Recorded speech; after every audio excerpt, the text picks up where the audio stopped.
आजिर एही भिडियोटी मु आपनको शिखेइबी आपण किपरि दुईटी कंचा लंका साहाय्य झील पटई पारिबे, सुंदरी विवाहिता भाउज को पटई पारिबे। आज्ञा हाँ, आपण समस्तंकर इच्छा थिबो निज पसंदर झील पटईबा पई, सुंदरी विवाहिता नारी को पटईबा पई, किंतु जेते चेष्टा कले मध्य आपण ताकू पटई पारुनांती, ताकू निजर मन कथा कहि पारुनांती। आउ आपण चाहुचंती कि से झील निजे आसी आपण को भल पाउची बोली कहू आपणकर सबु इच्छा पूरण करू, तेबे आजिर एही भिडियोटी आपणकर इच्छा को पूरण करिबो केवल दुईटी कंचा लंका साहाय्य।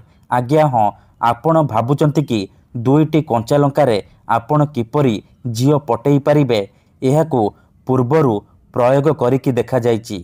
एहार प्रयोग केबे भी खाली जाएनी, जी भी एहाकू करिछि 100% सफल होइछि। तेणु जदि आपण निज पसंदर झील पटईबाकू चाहुचंती, विवाहिता नारी को पटईबाकू चाहुचंती, तेबे आजिर एही भिडियोटी को मूलरू शेष पर्यंत पूरा ध्यान सहित देखंतु। नमस्कार फ्रेंड्स, ओडिया फंडा चैनल को आपण मानकू स्वागत। आजिर एही भिडियोटी रे मु आपनकू शिखेइबी आपण किपरि बिना मंत्र तंत्र रे बिना कोनोसी पैसा खर्च करी निज पसंदर झील पटई पारिबे। जेउ झील आपनकू भाव देउ नथिला, से झील निजे आसी आपनक सहित कथा हबो, आपनकू भल पाउची बोली कहिबो। जेउ विवाहिता नारी बा पड़िशा घर भाउज को आपण दिन राति भाबुचंती, तार सुंदरता को देखी ताड़ को आकर्षित हेउचंती, से नारी बा भाउज निजे तुमको फोन करिबो, हाथ धरिकी रूम को डाकिबो, जहा चाहिबे ताहा करिबो। तेणु मोर आपण मानकू अनुरोध कि मनरे कोनोसी खराब उद्देश्य किंबा कोनोसी खराब काम पई आपण दुईटी कंचा लंकार एही वशीकरण प्रयोग करिबेनी।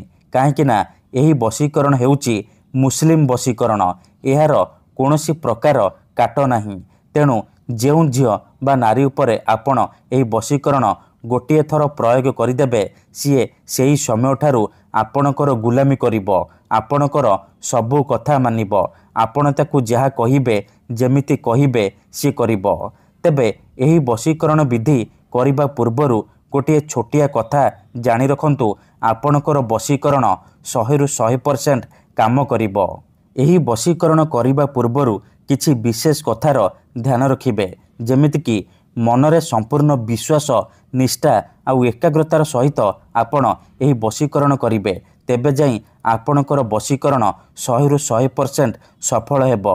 जदि गोटिए थररे आपणकर वशीकरण काम करूनी, द्वितीय थर चेष्टा करंतु, निहाती भाबे सफल हेबे। काहेकि ना एही वशीकरण साहाय्य रे हजार हजार लोक माने लाभवान होइचंती। आशा छाड़ी देइथिबा लोक मध्य निज प्रेम को पाई परिछि। बिना मंत्र, बिना तंत्र, बिना किछि जिनिस खुआई पियाई घरे बसी बसी निज पसंदर से झील को पटई पारिछि। सुंदरी विवाहिता नारी ठारू निजर मन मुताबक काम हासिल करि पारिछि। तेणु जदि आपण जेते चेष्टा करी मध्य झील पटई पारुनांती, तेबे मो कथा मानी दुईटी कंचा लंका आनी आजिर एही वशीकरण करिके देखंतु, तापर देखिबे चमत्कार। तेबे एही वशीकरण आपण किपरि करिबे, केमिति करिबे, दुईटी कंचा लंकारे आपण किपरि झील पटईबे, मु आपनकू शिखेइबी। संपूर्ण प्रयोग विधि ठीक भाବରେ शिखेइबी। जानिबा पई भिडियोटी को शेष पर्यंत देखंतु। विधिटी जानिबा पूर्वरु जदि आपण आम चैनल को प्रथम थर आसीचंती, तेबे दयाकरी चैनल को सब्सक्राइब करी पाखरे थिबा बेल आइकन को मध्य दबाई दियंतु, जहा द्वारा आमे जेउ भी वीडियो अपलोड करिबो सर्वप्रथमे आपण देखि परिबे आउ तार लाभ पाई परिबे। तेबे चलंतु जानिबा एही वशीकरण आपण किपरि करिबे। एही वशीकरण विधि को आपण केउ भी बार रे करि परिबे, किंतु जेबे भी करिबे दिन 3टारू संध्या 6टा मध्य रे करिबे। प्रथमे आपण कोन करिबे, दुईटी कंचा लंका आनिबे। गोटिए कंचा लंका रे सेही झील बा नारीर नाम लिखिबे, जहा को आपण निज बसरे करिबाकू चाहुचंती। आउ गोटिए कंचा लंका रे आपण निजर नाम लिखिबे। नाम लिखि सारिबा परे से दुईटी कंचा लंका को हाथ रे धरिबे, आउ आखि बंद करिकी सेही झील बा नारी को मने मने भाबिबे, तार मुह को निज मनरे भाबिबे। भाबी सारिबा परे आपण एही शब्द को 21 थर पढ़िबे। या खलिदु, या खलिदु एहीपरि आपण 21 थर कहिबे। ये हेउची मुस्लिम बशीकरण शब्द। एही शब्द को आपण 21 थर कहिबे।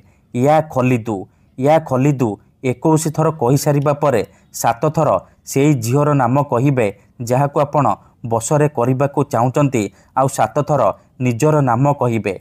एतिकी कहि सारिबा परे से कंचा लंकारे गोटिए थर फुंकी देबे।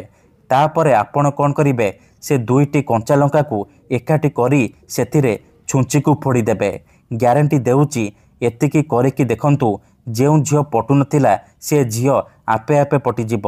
विवाहिता नारी आपणक प्रेमरे दीवानी होइजिब। धन्यवाद।